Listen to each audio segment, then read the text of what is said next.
മകരമാസത്തിന്റെ മഞ്ഞിൽ വിരിയുന്ന പൂക്കളെ കാണുവാൻ എന്തു ഭംഗി. കലപില ശബ്ദമായി നിദ്രയുണർത്തുന്ന കിളികളെ കാണുവാൻ എന്തു ഭംഗി. കുന്നും മലകളും പാടങ്ങളുമുള്ള ഒരു കൊച്ചു ഗ്രാമമാണെന്റെ ഗ്രാമം. ടാറിട്ട റോഡില്ല, വൈദ്യുതിയുമില്ല, ഓലയാൽ മേഞ്ഞുള്ള കൂരകളും. നിദ്രയുണർന്നു ഞാൻ നേരെ നടന്നല്ലോ ആ കൊച്ചു പാടവരമ്പിലൂടെ.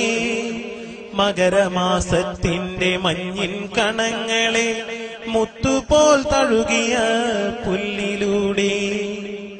ഞാറു പറിക്കുന്ന പെണ്ണുങ്ങളുണ്ടെന്ന് ഉഴുതുമറിക്കുന്നൊരാണുങ്ങളും. കർഷക പാട്ടിന്റെ ആ നല്ല വരികളും